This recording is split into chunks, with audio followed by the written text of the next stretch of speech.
Students, आज का हमारा टॉपिक टेबल के बारे में है, how to draw table in AutoCAD. CAD software में हम जब टेबल बनाते हैं तो टेबल का असल मकसद होता है डाटा को इनपुट करना। जब हम कोई प्रोजेक्ट बना लेंगे और उसके बाद हम जब डोर्स, विंडोज़ और डिफरेंट जो हमने रूम्स बनाए होंगे उनकी डिटेल्स लिखना भी ज़रूरी होती है। हम क्या करेंगे कि एक टेबल ड्रॉ करेंगे और उस टेबल के अंदर नंबरिंग देंगे, फिर हम उसमें डिफरेंट जो हमारे रूम्स हैं उन रूम्स का नाम और उनकी डायमेंशंस हम लिखेंगे कि रूम 16 बाय 16 है, यानी कि 16 फीट बाय 16 फीट है। इस तरह की डिफरेंट डिटेल्स जो हैं वो हम देते हैं। डोर्स के नाम देते हैं D1, D2, D3 इस तरह करके, और फिर उनकी जो डायमेंशंस होती हैं 5 feet by 7 feet, 4 feet by 7 feet, 3 feet by, तो डिफरेंट साइजेस होते हैं इसके। तो डोर्स के जो डिफरेंट साइजेस जो इस्तेमाल किए गए हैं हमारे प्रोजेक्ट में, उनको हम वहाँ पे डिटेल के साथ टेबल के अंदर लिखते हैं। और इसके साथ फिर हम अगर एक्सेल जो सॉफ्टवेयर है, एक्सेल सॉफ्टवेयर में जो हम टेबल भी क्रिएट कर सकते हैं हम, और उस टेबल को फिर लिंक कर सकते हैं कैड सॉफ्टवेयर के अंदर। तो आइए चलते हैं कंप्यूटर की स्क्रीन की तरफ और टेबल के बारे में समझते हैं और ये देखते हैं कि एक्सेल सॉफ्टवेयर में किस तरह टेबल को लिंक किया जाता है। तो स्टूडेंट्स, अभी टेबल को ड्रॉ करने के लिए हम सबसे पहले जाएंगे ड्रॉ में। ड्रॉ पे क्लिक करेंगे तो यहाँ पर हमें टेबल का ऑप्शन मिलता है। हम क्लिक करते हैं टेबल पर और देखिए अभी आपको इंसर्ट टेबल का एक विंडो मिल रहा है। ऐसे ही हम टेबल कमांड की मदद से भी टेबल को ओपन कर सकते हैं, जिसके लिए हमें TAB टेबल और इंटर करना है। अब देखिए आपकी स्क्रीन पर इंसर्ट टेबल का दोबारा से वही सेम विंडो ऐसे ही ओपन हुई है। यहाँ पर सबसे पहले आपको टेबल स्टाइल मिलता है। ये स्टैंडर्ड है, इसको स्टैंडर्ड ही रखना है। और यहाँ पर साथ आपको इंसर्ट ऑप्शन मिलता है, जिसमें आपको सबसे पहले स्टार्ट फ्रॉम एम्प्टी टेबल और फ्रॉम अ डाटा लिंक। हम अभी के लिए स्टार्ट फ्रॉम एम्प्टी टेबल को यूज़ करेंगे। और यहाँ पर अभी आपको इंटरसेक्शन स्केल, इंटरसेक्शन पॉइंट, और यहाँ पर आपको स्पेसिफाई इंटरसेक्शन पॉइंट का ऑप्शन मिलता है, जिसमें आपको इंटरसेक्शन पॉइंट है और उसके बाद स्पेसिफाई विंडो का ऑप्शन मिलता है। तो जब हम क्लिक करते हैं स्पेसिफाई इंटरसेक्शन पॉइंट का जो इसका बिहेवियर है, तो उसमें आपको यहाँ पर कॉलम और विड्थ का ऑप्शन मिलता है। कॉलम्स में कितनी कॉलम रखनी है आपने, 3 कॉलम्स, 4 कॉलम, 5, 6, 7 डिपेंड करता है डाटा पर।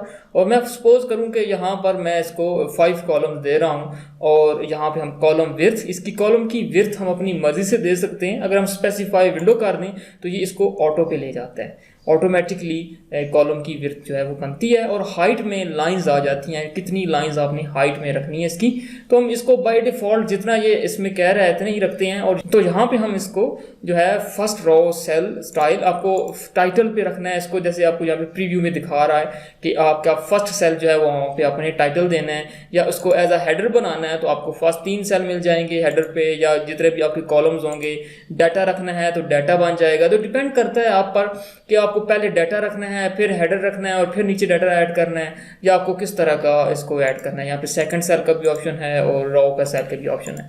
तो मैं अभी के लिए इसको यहाँ पे टाइटल ऐड कर देता हूँ और नीचे हम रखेंगे हेडर, और उसके बाद हम इसको यहाँ पर डाटा पे ऐड करके ओके क्लिक करते हैं। तो देखिए अभी यहाँ पर मुझे कह रहा है स्पेसिफाई द फर्स्ट कॉर्नर। हम यहाँ पे क्लिक करते हैं किसी भी जगह पर और इसको यहाँ पे इसको हम खुद ड्रैग कर सकते हैं। तो इसमें जो कॉलम्स हैं वो ऑटो हैं, तो इसलिए जो रोज हैं वो ऑटो पे हैं, तो इसलिए रो हम ऑटोमेटिकली जितना नीचे ले जाएंगे माउस को इतना ले जाएगा। अगर हम इसको कॉलम पे रखते ऑटो पे तो फिर कॉलम जितना हम पीछे खींचते इतने कॉलम्स बढ़ते जाते। तो हम यहाँ पर, मैं सपोज कर रहा हूँ कि ये मैंने एक टेबल बनाना है, मैं क्लिक, तो मैं यहाँ पे मैं सपोज कर रहा हूँ कि इसको मैं यहाँ पे क्लिक कर देता हूँ, ये क्लिक, तो अभी एक टेबल बन गया है। तो देखिए यहाँ पर आपको सबसे पहला जो हेडर था, उस हेडर के अंदर हमें ये एक कर्सर ब्लिंक कर रहा है जहाँ पे हमने डाटा को इनपुट करना है। तो अभी के लिए मैं एक थोड़ा सा डाटा ऐड करके आपको दिखा देता हूँ तो किस तरह डाटा इनपुट जो है वो किया जाता है। हम यहाँ पे लिखेंगे ऑफ डोर्स, विंडोज, ओके। और यहाँ पे हम लिख सकते हैं, डबल क्लिक करेंगे सेकंड सेल पे, हम लिख देते हैं टाइप। फिर हमने कीबोर्ड से टैब की को प्रेस करना है। जैसे ही हम टैब की को प्रेस करेंगे तो नेक्स्ट सेल के अंदर ये शिफ्ट हो जाता है। साइज, सेल लेवल आ गया और रिमार्क्स आ गए, ठीक है। और इसके आगे हम नेक्स्ट सेल में कुछ और लिखना चाहें तो लिख सकते हैं। अगर फॉर एग्जांपल ये कॉलम हमारे लिए एक्स्ट्रा हो गया है तो हम इस कॉलम को डिलीट भी कर सकते हैं, जो कि आपको यहाँ पर मिल जाता है। हम जैसे ही क्लिक करेंगे सेल के ऊपर, सिंगल क्लिक करेंगे तो देखिए सेल सेलेक्ट हो गया और यहाँ पर हम इसको ऑप्शन है हमारे पास डिलीट कॉलम का। जैसे ही डिलीट कॉलम पे क्लिक करेंगे तो वो कॉलम डिलीट हो जाएगा। ऐसे ही हम यहाँ पर इसमें रो और बाकी चीज़ों को भी डिलीट या कर सकते हैं। तो ये स्टूडेंट ऑप्शन है हमारे पास बहुत अच्छा एक।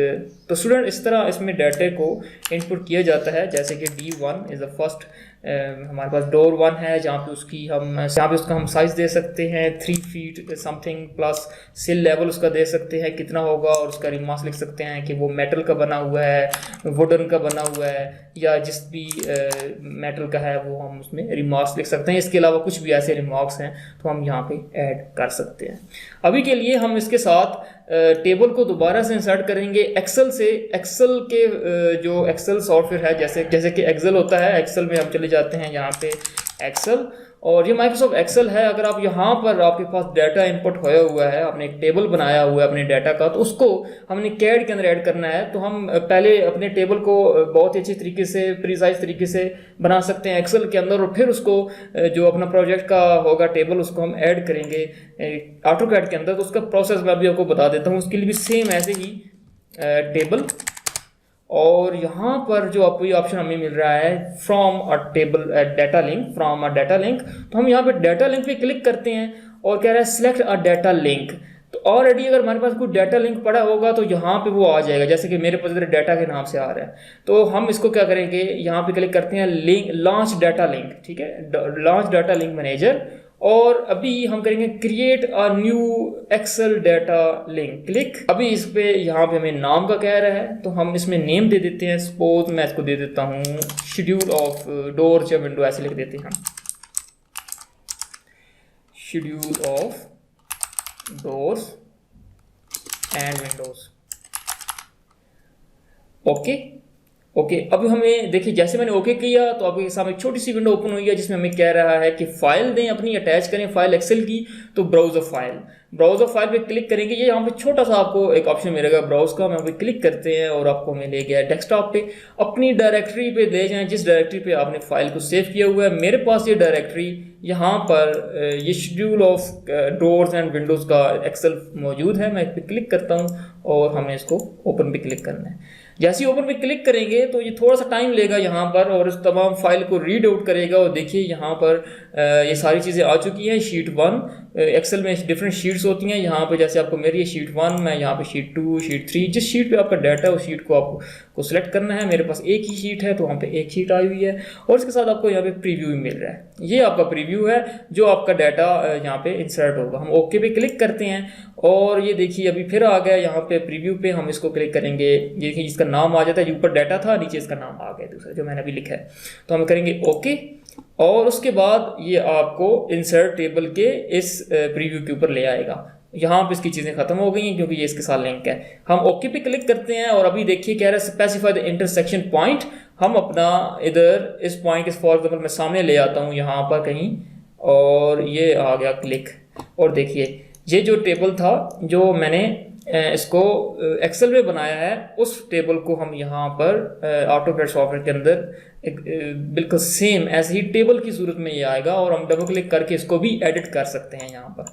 तो हमारे पास टेबल को एडिट करने के लिए भी सिंगल क्लिक करेंगे तो यहाँ पर आपको ये मिलता है, और इसमें अभी ये लॉक्स हुए हुए हैं तमाम सेल। हम इसको इजीली लॉक कर सकते हैं। जैसे कि अभी मैं इस पर डबल क्लिक कर रहा हूँ, ये एडिट नहीं हो पाएगा, ये डिलीट नहीं हो सकता क्योंकि ये लॉक है। मैं अगर यहाँ पे क्लिक करूँ और यहाँ पे ले आऊँ, ये जो टेबल की छोटी सी विंडो ओपन होती है इसके ऊपर मैं डाउन एरो पे क्लिक करता हूँ, और देखिए आपको यहाँ पर कंटेंट लॉक का मिल रहा है। इसको अगर मैं अनलॉक कर दूंगा तो अब ये अनलॉक है। अब डबल क्लिक करने पे देखिए एडिट हो रहा है, वैसे एडिट नहीं होगा।